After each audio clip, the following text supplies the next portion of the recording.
Hello everyone, कैसे हैं आप सब। उम्मीद करती हूँ हमेशा की तरह कि आप सब बहुत अच्छे हैं और बहुत अच्छे से पढ़ाई कर रहे हैं। आप में से ऐसे बहुत सारे बच्चे हैं जिनका मेरे पास लगभग डेली ही क्वेश्चन आता है कि मैम 12th क्लास में 95 प्लस मार्क्स कैसे लेकर आए। उनकी ये क्वेरी होती है, यानी कि उनकी ये परेशानी होती है कि मैम 11th क्लास में ऐसा हो गया, 11th क्लास में वैसा हो गया, अब 12th क्लास में क्या होगा। तो भाई कोई बात नहीं, आपकी इस चिंता को दूर करने के लिए ही तो हम हैं यहाँ पर। तो आज के इस सेशन में हम बात करेंगे कि 12th क्लास में 95 प्लस मार्क्स कैसे लेकर आए जा सकते हैं। तो जब भी हम 12th क्लास की बात करते हैं हमारे दिमाग में सिर्फ एक ही बात आती है, 95 प्लस मार्क्स। ठीक है, यही बात आती है हमारे दिमाग में, है ना। अब भाई जब 95 की बात कर रहे हैं हम लोग तो यानी कि सोचते हैं कि बहुत पढ़ाई करनी पड़ेगी, कैसे होगी। तो कोई बात नहीं, उसके लिए भी बहुत सारे ट्रिक्स होते हैं जिसमें आप एक शॉर्ट टाइम में एक अच्छे तरीके से आप पढ़ाई कर सकते हैं। ठीक है, या फिर हो सकता है कि पूरे साल आप लोग अच्छे तरीके से पढ़ाई करके चलो। देखो, दो टाइप के बच्चे होते हैं, एक होते हैं एवरेज बच्चे, ठीक है, जो बिल्कुल लास्ट टाइम पे पढ़ते हैं और पास हो जाते हैं। एक होते हैं टॉपर बच्चे, जो भाई साहब पूरे साल पढ़ते हैं और फिर टॉप कर जाते हैं। लेकिन क्या चीज है भाई जो टॉपर को और एवरेज बच्चे को अलग बनाती है, तो वो चीज होती है उनके पढ़ने का तरीका। हो सकता है जो टॉपर बच्चा है वो कुछ थोड़ी अलग टेक्निक के साथ पढ़ता हो, है ना। बोर्ड एग्जाम को एक नॉर्मल बच्चे की तरह जो है वो हवा नहीं बनाता हो, भूत नहीं बनाता हो, है ना। हमको लगता है board exam, oh my God भूत आ गया, ये तो भूत आ गया। हाँ, लेकिन मैं कहती हूँ ना, हमको डरना नहीं है, हमको डट कर सामना करना है और आगे बढ़ना है और बात करनी है 95 प्लस मार्क्स की। तो चलो शुरुआत कर देते हैं आज के सेशन की 95 प्लस मार्क्स के लिए कि किस तरीके से 12th क्लास में आप लोग अगर शुरू से पढ़ना शुरू करोगे, स्टार्ट कर दोगे बिल्कुल स्टार्टिंग से, एक स्ट्रैटेजी बना के चलोगे, ठीक है, तो कैसे आप अच्छे नंबर लेकर आ सकते हो और लास्ट में आपको इतनी मेहनत नहीं करनी पड़ेगी कि ओ माय गॉड अब तो एंड टाइम आ गया है, कैसे पढ़ाई करें, है ना। ऐसे ही होता है एंड में। तो यहाँ पर हम यही बातचीत करेंगे कि शुरू से लेके आखिर तक आपको क्या पढ़ना है, कैसे पढ़ना है, कब पढ़ना है। ठीक है, चलो शुरुआत कर देते हैं और बात करते हैं भाई 11th क्लास की। तो बहुत सारे बच्चों ने बोला है मैम डिस्ट्रैक्शन भी होता है और डिसअपॉइंटमेंट भी होता है। डिस्ट्रैक्शन की बहुत सारी वजह हैं, ठीक है। हो सकता है कि आपके दिमाग में टेंशन हो, ठीक है, या सोशल मीडिया भी हो जाते हैं, दोस्त बोलते चलो गेड़ी मार के आते हैं, घूम फिर के आते हैं, आजकल नए नए गाने चल रहे हैं, ठीक है, वेब सीरीज निकलती हैं, मूवीज निकलती हैं, ठीक है। और कभी कभी ऐसा होता है घर में कभी कभी कलेश भी हो जाते हैं, है ना। ठीक है, तो इन सब चीजों की वजह से भी डिस्ट्रैक्शन हो जाता है, हम लोग परेशान हो जाते हैं, हमारा दिमाग यहाँ वहाँ भटकने लग जाता है। ठीक है, तो 11th क्लास में ये सारी चीजें भी हुई होंगी बहुत सारे बच्चों के साथ। दूसरा डिसअपॉइंटमेंट, यानी कि बहुत सारे बच्चों ने बहुत अच्छे से पढ़ाई भी करी होगी लेकिन उनको उस हिसाब से रिजल्ट नहीं मिला होगा, है ना। उन्होंने सोचा होगा कि हम बहुत अच्छे से पढ़ लेंगे, बहुत अच्छे से नंबर आ जाएंगे, पर हो सकता है किसी कारणवश कि हो सकता है बीमार पड़ गए हों, ठीक है, या हो सकता है नोट्स खो गए हों उनके, या कुछ भी हो सकता है, तो वहां पर हो सकता है कि नंबर कम आ गए। दूसरी चीज क्या हो सकता है कि कुछ बच्चों की शिकायत होती है और हमको टीचर अच्छा नहीं मिला था। तो हो सकता है कि 1% ऐसा भी हो, ठीक है, कि टीचर मतलब कुछ ऐसा हो कि उन्होंने जो पढ़ाया हो वो आपको समझ में ना आया हो, ऐसा हो सकता है। तो यहाँ भी हमको डिसअपॉइंटमेंट हो जाता है, ठीक है। और भी ऐसे बहुत सारी चीजें आती हैं जो डिसअपॉइंटमेंट में आ जाती है कि बच्चों को लगता है कि शिट हम ऐसा कर सकते थे लेकिन हम ऐसा नहीं कर पाए, ठीक है। फिर क्या आता है कि भाई जब क्लास 12th में अब आप आ गए हो, ठीक है, क्लास 12th की तैयारी कर रहे हो, तो 11th के और 12th के चैप्टर्स बहुत ज़्यादा इंपॉर्टेंट होते हैं बहुत सारे एग्जाम्स के लिए, ठीक है। 11th के कुछ ऐसे चैप्टर्स हैं भाई जिनके बारे में 12th क्लास में बहुत ज़्यादा डिटेल में है, और यहाँ पर बच्चे जब 12th में आ जाते हैं तो हम लोग बहुत सारे एग्जाम्स की तैयारी भी करते हैं साथ साथ, जैसे नीट हो गया, यूपीएससी हो गया, एनडीए हो गया, या और भी बहुत सारे अदर एग्जाम्स हो गए जिनके बारे में जहाँ पर बच्चे 12th में आते ही बातें करने लगते हैं, तैयारी करने लगते हैं बोर्ड एग्जाम के साथ साथ। तो अगर आपका 12th क्लास अच्छा है तो यकीन मानो ये वो एग्जाम्स हैं जो आप क्लियर कर सकते हो, ठीक है, कि 95 प्लस आप 12th में लेकर आ सकते हो, एज वेल एज आप इन एग्जाम्स को क्लियर भी कर सकते हो, क्योंकि आपके पास वो क्रिस्पी नोट्स होंगे ना जो आप बनाओगे 12th क्लास में। नोट्स का अच्छा होना बहुत मायने रखता है, जो अभी आगे हम डिस्कस करेंगे, ठीक है। चलो फिर हमारा सिंपल टारगेट है आज की क्लास में कि भाई किस तरीके से, सिंपल टारगेट हमारा क्या है कि किस तरीके से 95 प्लस मार्क्स आप लेकर आओगे। सिंपल टारगेट है, इसी के ऊपर आज हम लोग बातचीत करने वाले हैं, ठीक है। बिल्कुल ओके, शुरुआत कर देते हैं कि कैसे आएंगे, ठीक है। तो भाई सिंपल सी चीज है, इजी स्टार्ट अर्ली स्टार्ट, यानी कि इजी मतलब आसान स्टार्ट करो और अर्ली मतलब जल्दी स्टार्ट कर दो, ठीक है। क्योंकि अभी वो समय है जब आप इजी और अर्ली स्टार्ट कर दोगे ना, तो यकीन मानो एंड टाइम पे रोना नहीं पड़ेगा कि उफ हमारे पास तो टाइम ही नहीं बचा, हम तो नोट्स ही नहीं बना पाए, हम तो ढंग से पढ़ ही नहीं पाए, क्लासेस ज्वाइन ही नहीं कर पाए। बहुत सारे एक्सक्यूज आपको लास्ट में मिल जाएंगे। तो बेटर है उन एक्सक्यूज से बचने के लिए इजी स्टार्ट, अर्ली स्टार्ट पे आप फोकस करो, ठीक है। क्या भाई यहाँ पर क्या चीजें ध्यान में रखनी है, अपने सिलेबस को जानो कि आपका सिलेबस क्या है, ठीक है, कि आपके सिलेबस में क्या क्या चीजें आ रही हैं। तो अपना सिलेबस हमेशा अपने पास रखो, चाहे आप अपने हैंडराइटिंग में उसको एक पेपर पे लिख के दीवार पे चिपका दो, चाहे उसका प्रिंट आउट निकलवा लो, लेकिन आपको पता होना चाहिए कि आपके सिलेबस में क्या क्या चीजें हैं। Simple, very good.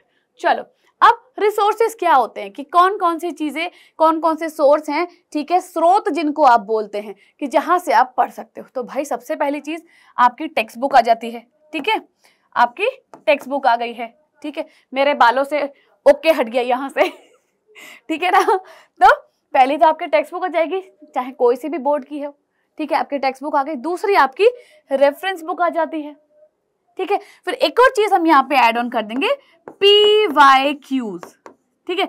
PYQs को भी आप अपने साथ में रखो, उनको बिल्कुल भी दूर नहीं करना है, ठीक है। तो रेफरेंस के लिए रिसोर्सेज आपके पास ये सारी चीजें होनी चाहिए, ठीक है, स्टार्टिंग से रखो अपने पास, राइट। फिर आपके पास की सिलेबस तो है, लेकिन सिलेबस का आप करोगे क्या, उस पर रख के समोसा थोड़ी खाना है, हाँ। जो सिलेबस आपके पास है उसको छोटे छोटे पार्ट्स में डिवाइड कर लो, यूनिट वाइज डिवाइड कर लो कि अच्छा यूनिट 1 में ये आ रहा है हमारे पास, यूनिट 2 में ये चैप्टर है, 3 में ये है, 4 में ये है और 5 में ये है। इस तरीके से आप अपने जो है यूनिट वाइज चैप्टर के सिलेबस को डिवाइड कर लो, ठीक है। और फोकस करो कि अब जब हमने इसको डिवाइड कर लिया है, यूनिट में डिवाइड किया पहले, फिर उसको चैप्टर वाइज पढ़ना शुरू कर दो कि अच्छा इतने दिन में मुझे ये चैप्टर कंप्लीट करना है, ठीक है। फिर आता है भाई नोट्स। जब यहाँ पर आपने पढ़ना शुरू कर दिया है, सिलेबस को डिवाइड कर लिया है, तो भैया नोट्स भी बनाने शुरू कर दो साथ साथ, ठीक है। आपके नोट्स आपके हैं, दूसरे के नोट्स से पढ़ना उतना आसान नहीं होता। मेरा यही मानना है शुरू से कि जो मेरे नोट्स है ना, मैं उनसे इजीली याद कर सकती हूँ, ठीक है। अगर कोई दूसरा अपने नोट्स मुझे लाके दे देगा ना, तो यकीन मानो मैं नहीं पढ़ पाऊंगी, क्योंकि जो मैंने लिखा है वो मुझे पता है मैंने क्या याद करके, क्या सोच के, क्या समझ के लिखा है, और जब लिखूंगी उसको तो वो मुझे याद भी होगा, ठीक है। तो अपने नोट्स अपने आप बनाना शुरू कर दो, ठीक है।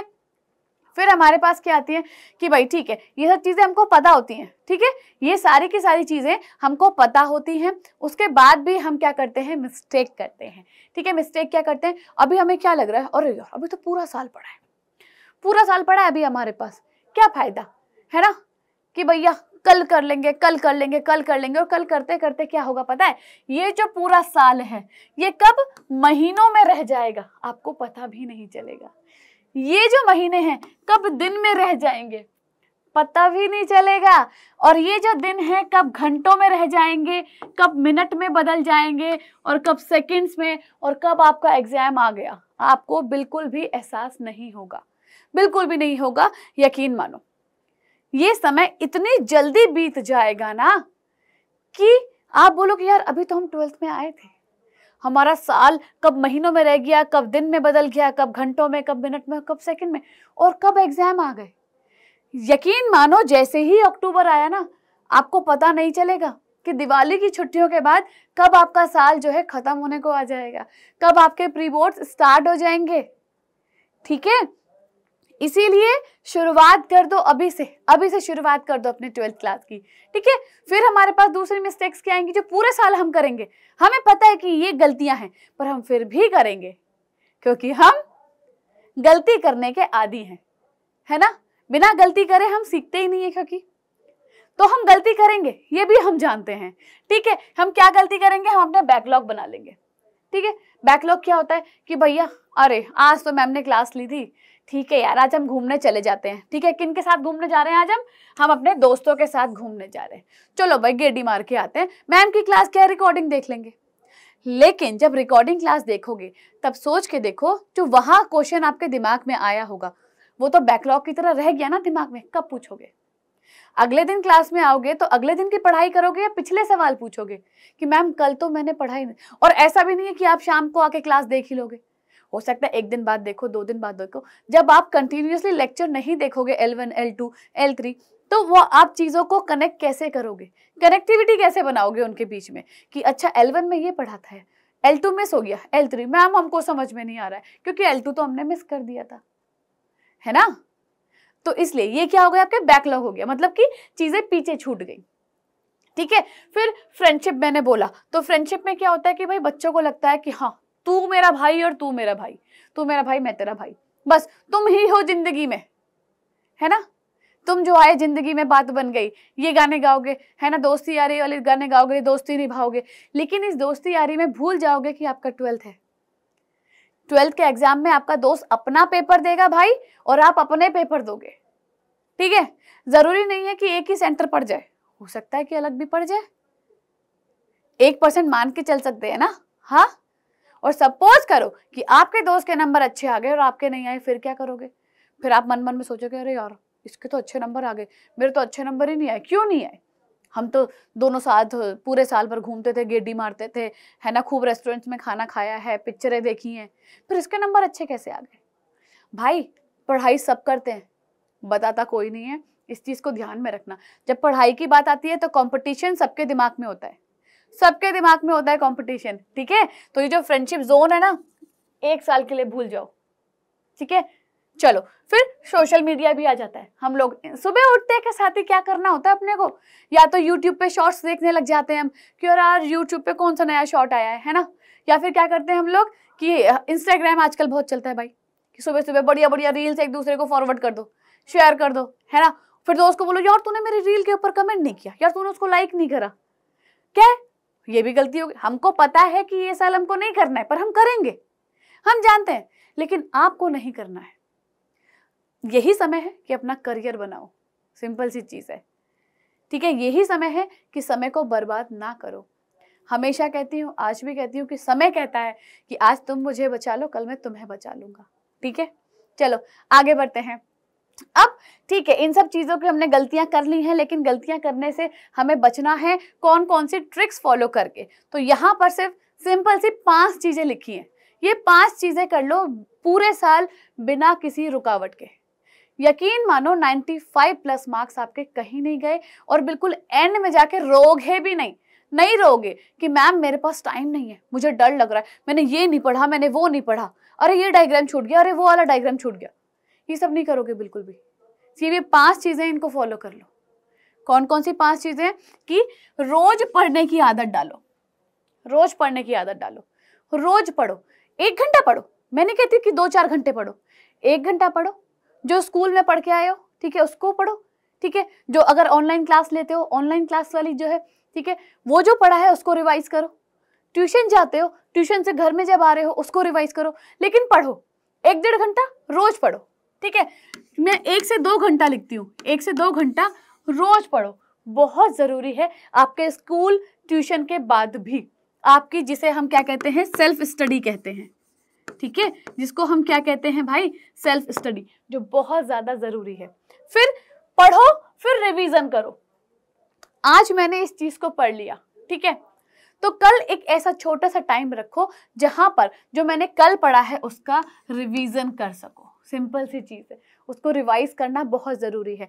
हमेशा बताती हूँ, आज भी बताती हूँ कि 2 तरीके की मेमोरीज होती हैं, एक होती है शॉर्ट, एक होती है लॉन्ग। शॉर्ट मेमोरी वो होती है कि हमने पढ़ा भूल गए। लॉन्ग क्या होती है?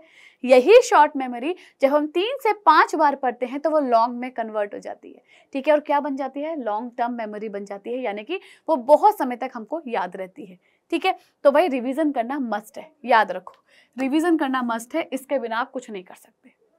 फिर आते भाई अपने नोट्स खुद बनाओ। हमेशा कहती हूँ अपने नोट्स खुद बनाओ। मैं जो क्लास में पढ़ा रही हूँ ना, कॉपी पेंसिल लेके बैठो, ठीक है, मैं पढ़ा रही हूँ या ट्यूशन में पढ़ के आ रहे हो कहीं और पे, ठीक है, स्कूल से पढ़ के आ रहे हो, जो भी पढ़ रहे हो, घर पे आओ, वो जो 1 घंटा आप पढ़ रहे हो, 1 से 2 घंटा, यहाँ पर अपने नोट्स बनाओ, ठीक है, नोट्स बनाओ, और उन नोट्स का ही क्या करना है, रिवीजन करना है, ठीक है। अपने नोट्स खुद लिखोगे, यकीन मानो नहीं भूलोगे। सोचोगे यार दोस्त के नोट्स कॉपी कर लूंगा, बिल्कुल भी याद नहीं होगा, क्योंकि उसमें उसका दिमाग लगा है, उसने सोचा है कैसे लिखना है, आप तो खाली कॉपी मार रहे हो ना। जब हम क्या करते हैं एग्जाम में चीटिंग करते हैं, ठीक है, तो चीटिंग करते तो हम ये थोड़ी सोचते कि यार इसने इसका आंसर ये क्यों लिखा, नहीं सोचते, बस टक टक टक टक टक टक टक टक हम कॉपी करते चलते हैं उसको, ठीक है, कि बस छाप दिया उसको, ये नहीं सोचा कि हो सकता है सामने वाले ने गलत लिखा हो, ये भी तो हो सकता है ना। तो अपने नोट्स खुद बनाओ और वहां पे क्या करना है, आपको हाईलाइट करना है पॉइंट्स को जो भी इंपॉर्टेंट लगते हैं, ठीक है, जो इंपॉर्टेंट पॉइंट आपको लग रहा है आपके नोट्स में, ठीक है, आपके नोट्स में जो इंपॉर्टेंट लग रहा है उसको हाईलाइट कर दो, ताकि वो जो इंपॉर्टेंट पॉइंट है अगर आप एक लास्ट टाइम पे भी देखोगे ना तो आपको समझ में आ जाएगा, ओहो ये इंपॉर्टेंट पॉइंट था इस लाइन का, तो वो दिमाग में बैठ जाएगा आपके। फिर हमारे पास भाई कि जो चैप्टर करते चल रहे हो, अगर आपने पहला चैप्टर पढ़ लिया पुष्पीय पादपों में लैंगिक प्रजनन, ठीक है, आपने उसके क्या कर लिए, नोट्स बना लिए, रिवीजन कर लिया, ठीक है, फिर उसके बाद उसके पीवाईक्यू उठा लो, पीवाईक्यू उठा लो, ठीक है, और लिखते चलो कि इस चैप्टर में मैंने ये पढ़ लिया, ये पढ़ लिया, ये पढ़ लिया और पीवाईक्यू भी हो गए, ठीक है, एक कॉपी के ऊपर लिखते चलो, हर चैप्टर के लिए लिखते चलो। यकीन मानो जब एंड में पहुंचोगे ना साल के, तो बिल्कुल रिग्रेट नहीं करोगे, आप बोलोगे वाओ मैंने अपना साल जो है बहुत अच्छे से यूज किया, ठीक है। फिर सिंपल सी चीज है, इन सारी चीजों के साथ आप क्या कर सकते हो, इन सारी चीजों के साथ आप 95 प्लस मार्क्स स्कोर कर सकते हो, हुर्रे, है ना। तो ये सारी की सारी ट्रिक्स हैं, ठीक है, सारी की सारी ट्रिक्स हैं जिनको आप यूज करो, ठीक है। कहीं दिक्कत होती है मैं हूँ, परेशानी होती है आपके घर वाले हैं, आपके टीचर्स हैं, बड़े भाई बहन हैं, दोस्त हैं, सबकी मदद लो, ठीक है, लेकिन 95 प्लस मार्क्स लेकर आओ, अपने घर वालों को प्राउड फील कराओ, ठीक है, और उनको हैप्पी करो। और सबसे बड़ी चीज भाई, जब आपके 95 प्लस आ जाएंगे तो आप सबसे ज्यादा खुश होगे भाई, क्योंकि करियर आपका बनेगा, ठीक है। चलो फिर आज के सेशन में मजा आया, समझ में आ गई चीजें, मजा आ गया तो उसको लाइक कर देना भाई, आए हो तो यहाँ पर, है ना, और अपने दोस्तों के साथ शेयर कर देना ताकि उनको भी यूजफुल लगे, उनके भी समझ में आ जाए कि 12th कितनी जरूरी है ना। चलो फिर आज का सेशन यहीं पे समाप्त करते हैं। उम्मीद करती हूँ कि आपको समझने में आसानी हुई होगी, मैंने जो भी चीजें समझाई हैं, और इस पे अमल जरूर करोगे, है ना। चलो ठीक है, टाटा।